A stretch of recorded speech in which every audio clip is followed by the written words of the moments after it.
లేదు అసలు ఇంకొక small incident I want to share sir.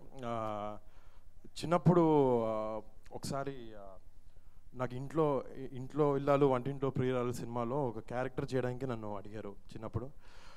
అప్పుడు ఏదో స్కూల్లో హాలిడేస్ కుదరట్లేదు అని చెప్పి అవ్వలేదు. దాని తర్వాత అది వెంకటేష్ గారి హీరో అందులో. తర్వాత మళ్ళీ వాసు సినిమాలో వెంకటేష్ గారు బ్రదర్ క్యారెక్టర్ నన్ను అడిగారు. అప్పుడు ఏదో కొంచెం లావు ఉన్నాను ఏదో చెప్పారు, సరిపోలేదు, సరే ఆ రోల్ నాకు రాలేదు. మళ్ళీ ఐఎమ్ సో గ్లాడ్ ఆ రెండు సినిమాలు అవ్వకపోవడం. అందుకే థర్డ్ ట్రయల్ ముచ్చటగా మూడోసారి F2 వెంకటేష్ గారితో కుదిరింది. అసలు నాకు యూనో మా పెద్దనాన్నగారి కంటెంపరీ ఎక్కడో ఒక చిన్న ఫియర్, భయంగా ఉండాలి, ఎలా ఉంటుందో ఎంతో అనుకునేవాడిని.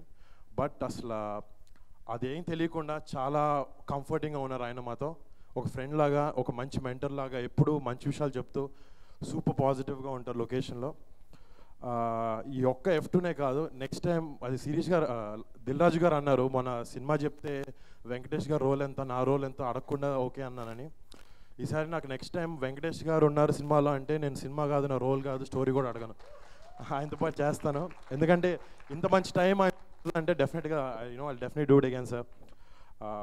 సో ఈ సినిమాకి వచ్చినప్పటికీ అసలు మా ఇద్దరు క్యారెక్టర్స్, మా ఇద్దరు బ్రొమాన్స్ అనేది చాలా అద్భుతంగా ఉండిపోతుంది. And tomorrow you gonna witness that in the theatres. మీరు సీట్లో మాత్రం కుదురుగా కూర్చోవడం కుదరలేదు అంటే అవ్వదన్నమాట. ఎందుకంటే అంత నవ్వులు ఉన్నాయి సినిమాలో. ప్రాబబ్లీ సీట్ మీద కాదు, సీట్ కింద పడిపోయి నవ్వుతారు, అంత అద్భుతంగా అనిల్ గారు ఈ సినిమా చేశారు. And one more small thing, ఈ సంక్రాంతికి ఒక 4 ఫిల్మ్స్ రిలీజ్ అయినాయి.